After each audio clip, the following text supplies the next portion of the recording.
사실 트럼프 입장이 좀 저는 이해가 됐거든요. 지지자분들이 뭐 일자리도 없어지고 마약도 심각하고 치안 문제도 있고 그럼 이거 좀 해결하겠다는 사람의 마음이 갈 것 같은데 반면에 민주당의 바이든 후보를 지지하는 혹은 지금 또 바이든 후보가 사퇴할 수도 있으니까 다른 이제 또 민주당 그 후보가 나온다면 그분들 이 민주당을 지지하는 분들은 트럼프 전 대통령을 증오하고 절대로 함께 할 수 없는 인정할 수 없는 나름의 이유들이 있다고 또 책에 써주셨거든요. 네네, 또 그렇습니다. 어떤 이유들이 있을까요?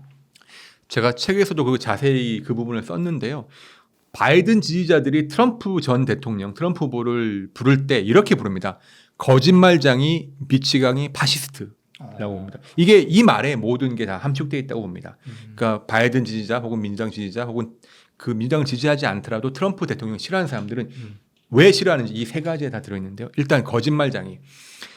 2021년에 월스트리트 저널이 이런 분석 기사를 냈어요. 이제 트럼프 대통령이 퇴임하고 났는데 트럼프 대통령이 재임 중에 네. 하루에 39번 정도의 거짓말 혹은 거짓말로 오해될 수 있는 사실과 다른 얘기들을 했다라는 거죠. 이거는 이제 분석을 했으니까 사실은 이제 팩트라고 볼 수 있는데 실제로 얼마 전에도 트럼프 대통령이 이런 얘기를 했었죠. 한국이 방위비 부담을 하고 있지 않다. 이거는 팩트가 다른 얘기죠. 그쵸. 한국이 이제 절반을 내고 있는데 네. 그러니까 이런 식으로 본인에게 이득이 되는 거라면은 이해관계가 있다면은 사실을 왜곡하거나 거짓말을 사실 많이 했습니다. 그렇기 때문에 많은 반 트럼프 진영에서는 트럼프는 거짓말장이야라고 보는 거고요. 또 사실은 트럼프는 여러 가지 사법 리스크가 있어요. 뭐 지금 한참 논란이 되고 있는 거는 성인 배우와 잠자리를 한 다음에 그걸 폭로할까봐 뭐 입막음을 위해서 돈을 건넸다는 걸로 재판을 받고 있잖아요. 네. 배심원단이 일단 유죄 판결을 내렸고 아직 1심 선고는 나지 않았는데 그 외에도 여러 가지 사법 리스크가 있습니다. 기소당한 게 많군요. 네네. 뭐 2021년에 의회 폭동을 사주했다. 뒤에 있었다. 그다음에 선거 부정을 부추겼다. 그다음에 개인 비리도 있습니다. 뭐 회계 비리도 있고요. 여러 가지 혐의가 있기 때문에 사실은 국가 지도자로서 적합하지 않은 일종의 크레이지한 사람이다. 미친 사람이다. 그리고 자신의 인기만을 이용하면서 정치를 농락하고 있다라고 보는 사람도 많은 거고요. 마지막으로 파시스트. 네. 왜 그렇게 파시스트라고 보냐면요. 일단 불법 이민자 문제를 그러니까 미국을 백인 중심의 국가로 만들려고 하는 것이 아닌가. 네. 그 속에서 다른 소수 인종이라든지 이민자들에 대해서 탄압하고 있는 것이 파시스트다. 그리고 민주주의, 기본적인 선거라든지 민주주의 제도를 무시하고 있다. 그렇기 때문에 파시스트다 이렇게 보는 거거든요. 이런 세 가지 단어에서 이 트럼프를 싫어하는 사람들의 그 심리가 그대로 드러난다고 생각합니다. 뭐 앞에 두 개는 전 좀 이해가 되는데 또 한국 저희 시청자분들 입장에서는 아니 그 불법 이민자는 불법이니까 처벌하고 단속하는 게 틀린 건 아니지 않냐? 왜 그거 가지고 이렇게 대립이 미국이 심한지 잘 이해를 못하겠다. 이런 의견을 좀 설명 좀 부탁드릴게요. 이게 이제 미국이라는 국가의 정체성을 어떻게 보느냐라고 이제 거기서 이제 갈등이 시작되는 건데요. 네. 제가 이제 책에서 미국은 내전 중이라는 책에서 쓴 것 중에 이번 대선은 정체성 전쟁이라고 제가 규정을 했습니다. 네. 근데 가장 큰 정체성 중에 하나가 뭐냐면요. 미국이라는 나라는 보통 저희가 교과서에서 배울 때 멜팅 팟이라고 배웠어요. 네. 멜팅 팟. 용광로죠. 모든 것들을 다 녹여서 하나로 만들어낸 거고 사실 미국이라는 나라는 이민자의 나라거든요. 네. 모든 미국을 처음 만든 사람들은 유럽 등에서 이민 온 사람들입니다. 그래서 미국이라는 국가의 정체성이 여전히 이민자에 있고 우리가 이민자에 대해서 우리가 모두가 이민자이고 이민자의 후손이었기 때문에 이민자들에서 우호적으로 돼야 되고 그들이 미국 사회에 동화돼서 힘이 될 수 있도록 해야 된다는 생각하는 사람들이 있는 거고요. 네. 근데 지금 트럼프라든지 트럼프 지지하는 사람들은 이민자들 이제 더 이상 우리 사회에서 받지 말자. 우리는 더 이상 멜팅팟이 아니야라고 보는 거거든요. 결국은 이거는 미국이라는 나라의 정체성을 어떻게 보는지에 대한 미국 사회의 아주 극심한 분열을 보여주고 있는 상황인 거죠. 그러니까 정말 이게 우리가 용광로 같이 이민자의 나라이냐 아니면은 이민은 덤이고 사실은 백인이 세운 나라냐 네. 그거에 대한 어떻게 보면 뿌리로 가는 거네요. 갈등이. 실제로 트럼프도 제가 알기로는 독일계하고 이렇게 이민자의 후손이고 네. 바이든 대통령도 아일랜드계 후손이거든요. 우리도 그걸 잊지 말자. 우리도 네. 결국은 이민자의 후손이었다라고 얘기하는 것이 트럼프를 싫어하는 사람들의 주장인 거죠. 그게 실제로 좀 불법 이민이라고 할지라도 옛날에는 다 불법 이민이었다. 네, 그렇죠. 네. 아, 그런 거군요. 그러면 트럼프 전 대통령 측에서 좀 상대방을 악마화하고 원색적으로 비난하면서 좀 돌이킬 수 없는 직무를 일으킨 몇 가지 사례를 좀 말씀해 주실 수 있을까요? 저는 한 두 가지 사례가 크게 기억에 남는데요. 일단 코로나19 시기 때였는데 이 트럼프 대통령이 공식적인 석상에서도 이 코로나19 바이러스를 쿵푸 바이러스다, 뭐 차이나 바이러스다라고 맞아요, 얘기한 맞아요. 적이 많았습니다. 네. 사실 일국의 대통령이 얘기하기에는 좀 아주 혐오성 발언이죠. 왜냐하면 이제 국가 간의 외교 관계가 있고 하니까. 그쵸. 물론 코로나19 바이러스가 중국에서 발언된 것은 맞지만 그렇게까지 조롱하면서 혹은 이제 혐오적인 발언을 했어야 되느냐라는 게 논란이 많이 됐었는데 실제로 제가 보기에는 그런 트럼프 대통령의 태도 때문에 네. 미국민들 중에서 일부는 아시아인들에 대한 증오, 혐오가 많았고 실제로 그게 코로나19 시기에 범죄로 나타난 경우가 많았습니다. 저는 그게 대표적으로 생각이 나고요. 요즘에는 트럼프 전 대통령이 이런 얘기를 많이 하죠. 그 선거 유세나 이럴 때 이민자들이 우리의 피를 더럽히고 있다. 그런 얘기를 하는 예, 거예요. 그렇게 이제 원색적인 표현을 쓰고 있습니다. 그리고 이민자들을 동물에 비유하는 적도 있었어요. 그러니까 사실은 뭐 불법 이민을 막고 하는 거는 뭐 지도자로서 할 수 있는 얘기라고 생각이 들지만 이 표현의 정도나 이 비유가 과연 이게 수용될 만한 우리가 현실적으로 받아들일 만한 수준이냐 네. 여기에 대해서 논란이 있는 거고 이걸 통해서 누군가에게는 증오를 불러일으켜서 정치적 이익을 얻고 또 누군가에게는 분노를 사게 하는 그쵸. 이런 일이 반복되고 있는 것이 아닌가라고 바이든 지지층에서는 얘기를 하고 있는 거죠. 근데 또 PD님 공화당 내부에서도 절대 트럼프는 안 된다는 세력도 있다고 또 미국은 내전 중 책에서 써주셨습니다. 그건 또 왜 그런 건가요? 제가 취재를 하면서 공화당원들을 많이 만나봤었죠. 네. 근데 뭐 제가 만난 게 정확한 수치가 데이터는 아니겠지만 적어도 20%에서 30% 정도의 공화당 지지자들은 당원들은 트럼프를 싫어했습니다. 지지하지 않았어요. 물어봤어요. 왜 트럼프를 싫어하십니까? 라고 했을 때 그분들의 대답도 비슷해요. 품격이 떨어지거나 거짓말을 많이 하거나 민주주의를 해치고 있다라는 분들인데 그런 분들의 사실은 지지가 공화당 경선 과정에서 니키 헤일리 전 유엔 대사에게 갔던 거고요. 네. 그분들의 분명한 지분이 있었죠. 네. 그런데 저는 이제 이 공화당 내에서의 반 트럼프의 일부 정서도 이제 제대로 말하기 쉽지 않지 않나라는 생각이 들어요. 왜 그러냐? 바로 말씀하셨던 그 트럼프에 대한 암살 시도 때문인 것 같아요. 이제 뭐 트럼프가 워낙 극적으로 살아남았고 그쵸. 또 거기서 서사를 만들면서 네. 공화당 내에서 트럼프를 반대하거나 싫어한다는 얘기를 하기가 쉽지 않다. 그리고 니키 헤일리 유일한 경쟁자였던 니키 헤일리가 트럼프 지지 선언을 했고 뭐 전당대회에서도 연설할 예정이라고 하니까 이제 공화당 내에서의 반 트럼프는 없어지지 않을까, 평정하지 않았을까. 이제 사실은 죽을 뻔한 고비였지만 네. 공화당 내에서 입지만을 보거나 선거를 생각하면 트럼프는 상당히 많은 걸 얻은 사건이 되는 거죠. 목숨이 위험했지만 결과적으로는 이 도움이 되는 사건이다. 그렇게 볼 수 있다고 생각합니다. 그렇군요. 그 PD님 미국은 내전 중이라는 책을 쓰셨습니다. 한번 그 저희 시청자분들께 어떤 책인지 소개 좀 부탁드릴게요. 네. 저기 제가 책을 하나 가져왔는데요. 오네어 미국은 내전 중이라는 제목인데요. 부제가 PD 특파원 미국의 진실을 생중계하다라는 겁니다. 제가 이제 3년 동안 미국에 이제 근무하면서 한 34개 주를 다니면서 한 120여 개 아이템들을 취재해 봤어요. 뭐 그 중에는 정말 뭐 다양한 주제가 있었죠. 정치, 경제, 사회, 문화, K-팝도 있었고요.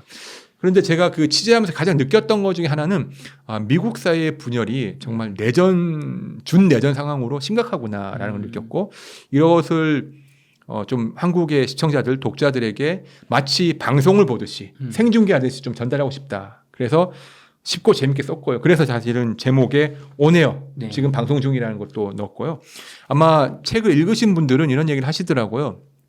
마치 다큐멘터리를 직접 보듯이 쉽고 재밌게 미국의 현실과 분열상 그리고 2024년 미국 대선이 어떤 의미가 있고 우리나라와 세계에 어떤 영향이 있는지를 좀 쉽게 이해할 수 이해할 수 있었다 이렇게 말씀하시더라고. 그래서 좀 많은 관심을 가져주시면 좋겠다 그런 생각이 듭니다. 네. 네. PD님 또 책에서 보면 정치적으로 과거에도 미국이 분열된 적이 있었지만 이번에는 그 수준이 다르다. 합의가 불가능한 수준의 분열과 증오가 있고 대선 결과에 불복하거나 총을 이용한 내전이 발생할 수도 있다고 적어주셨거든요. 정말로 미국이 서로를 국민을 죽고 죽이는 남북 전쟁식의 내전에 빠질 수도 있다. 선거 이후에 그렇게 보시는 건가요? 물론 그런 일이 있어서는 안 되겠죠.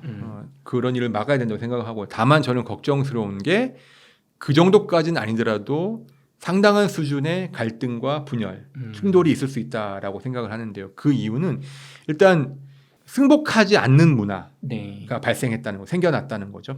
사실 미국 민주주의를 떠올리면요, 저희가 다 기억하다시피 참 멋있었다라고 생각되는 게 선거가 끝났을 때 깨끗하게 승복하는 그런 자세였어요.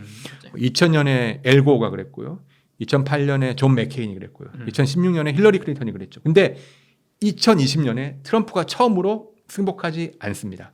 심지어는 이게 부정선거라고 주장을 했고 그것이 결국은 의사당 폭동이라든지 충돌로 이어졌던 거거든요. 과연 저는 제일 걱정스러운 게 이번 2024년 미국 대선이 끝났을 때 누가 이기든 네. 진 쪽이 승복을 할까? 쉽지 않을 것 같다는 생각이 들어요. 왜냐하면 이번 선거는 지난 선거보다 훨씬 더 양측에서 모든 걸 걸었고 절대 질 수 없는 선거라는 생각을 하고 있습니다. 그리고 상대방 후보를 절대 인정할 수 없습니다. 그런 상황이거든요. 그래서 이번 대선이 끝났을 때 뭐 치열한 대선이 될 텐데 그 대선 이후에 혹여라도 트럼프 진영이든 바이든 진영이든 승복하지 않는다면은 그 갈등은 일파만파 커질 수 있고 정말 우려하는 수준으로 번질 수 있을 것 같다라는 생각이 우려가 드는 거죠.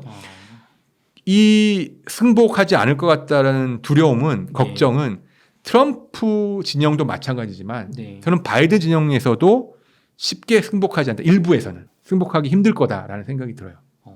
그게 뭐 트럼프 대통령이 지면은 뭐 지금 얘기 들어봤을 때 승복 안 하는 건 예전에도 했으니까 그럴 것 같은데 뭐 바이든 대통령 민주당 진영에서도 이번에는 이쪽이 지면 우리가 인정을 못할 거다라고 느끼시는 좀 이유가 있을까요?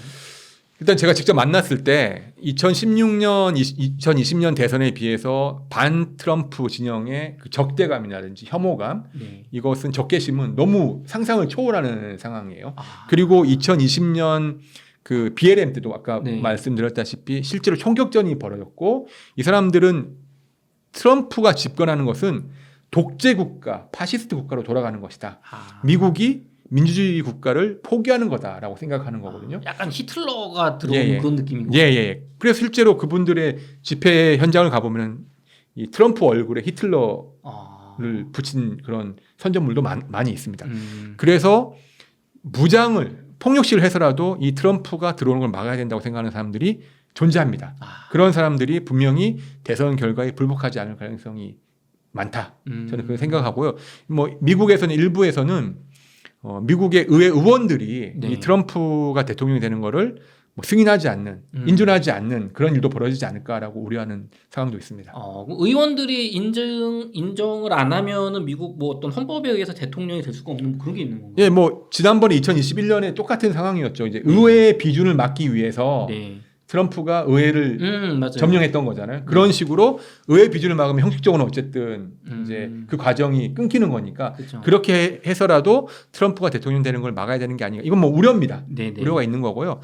그래서 저는 어쨌거나 그런 우려가 현실화되는 것을 막기 위해서 미국 사회도 고민이 필요하다라는 생각이 듭니다.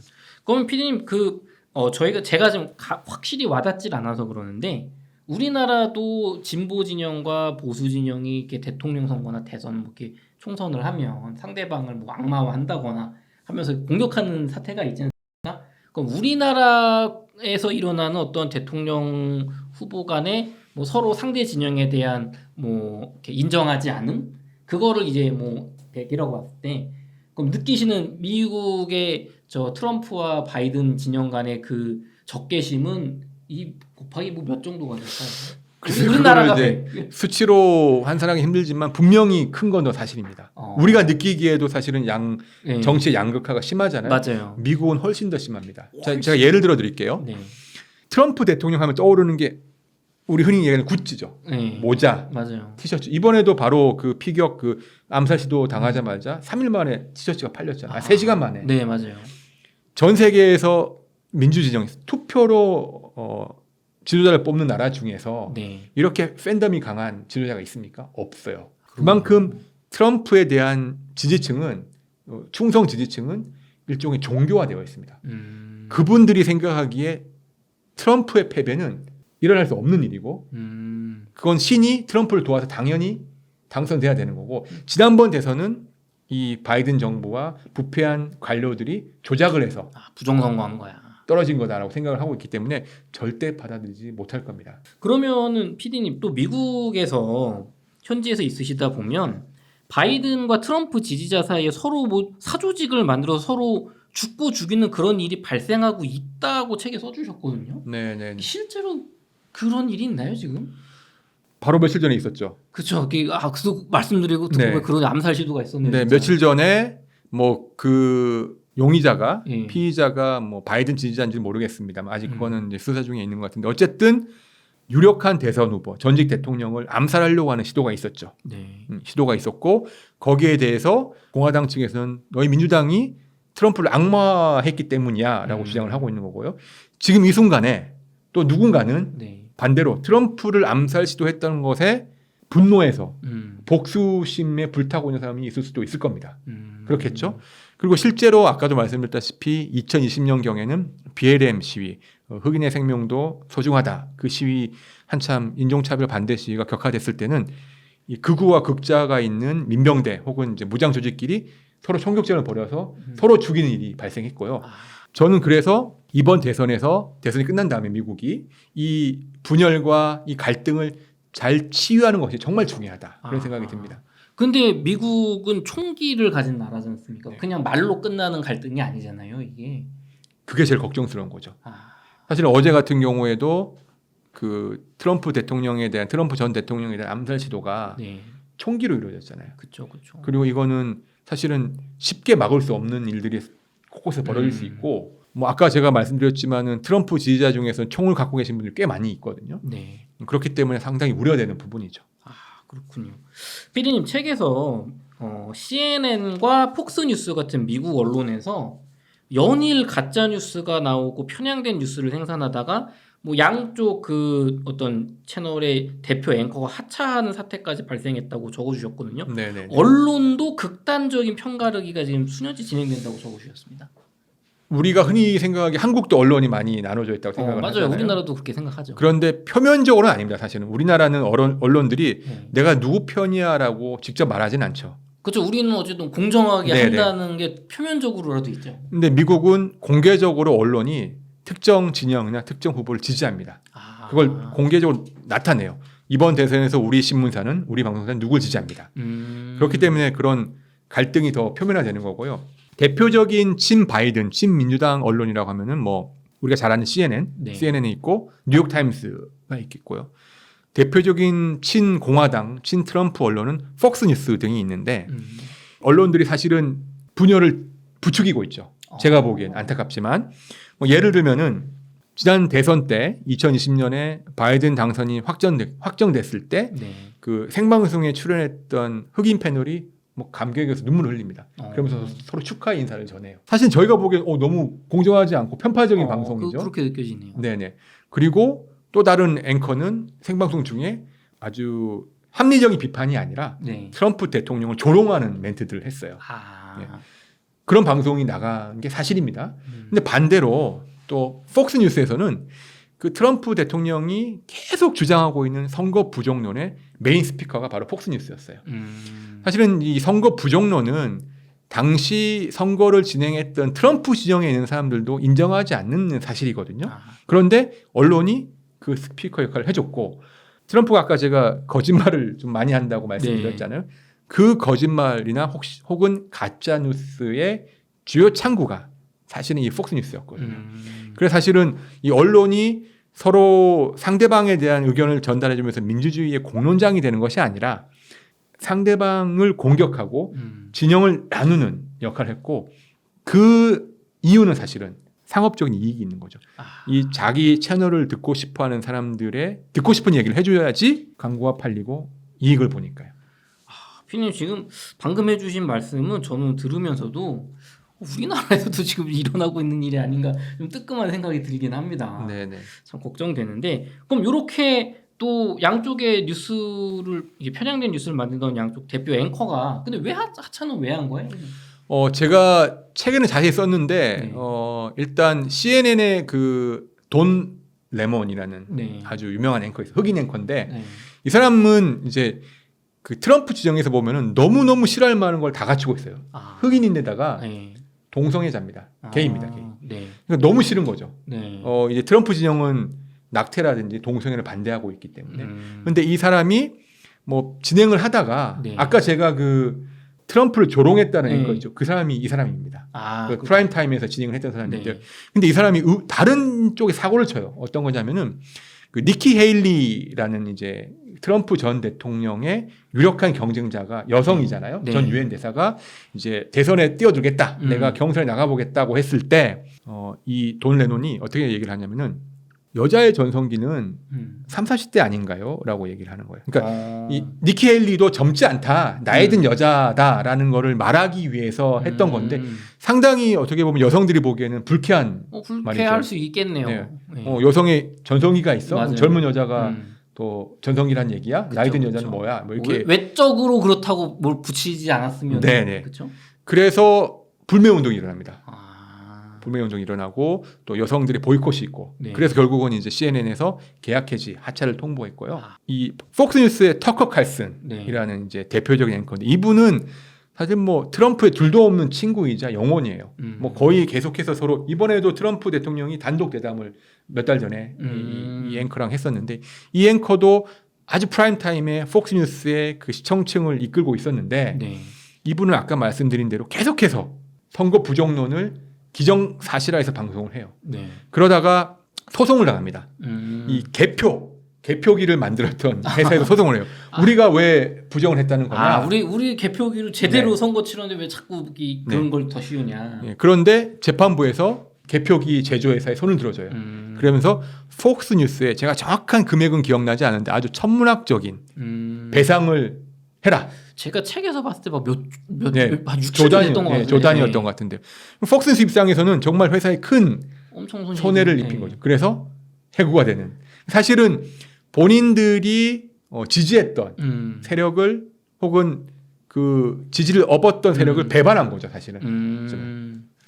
야, 이쪽도 참 미디어가 문제가 많다는 생각이 듭니다.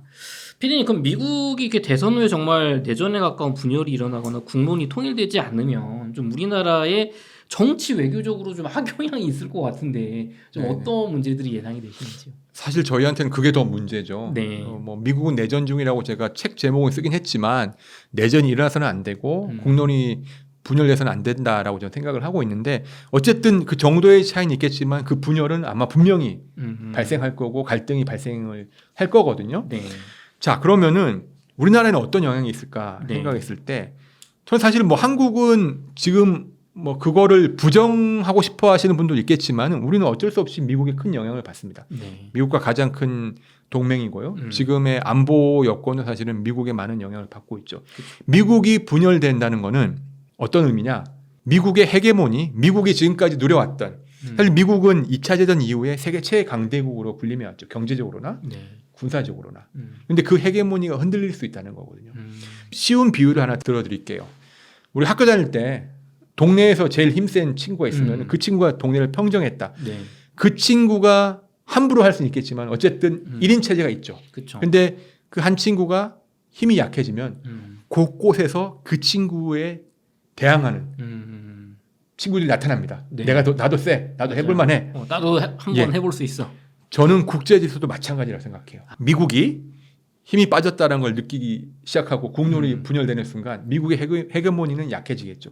그러면은 각 지역에서 미국의 헤게모니에 도전하는 국가들이 등장합니다. 실제로 등장했죠. 네. 중국, 그쵸. 러시아, 지금 이스라엘도 미국 말을 잘 안 듣고 있지 않습니까? 맞아요.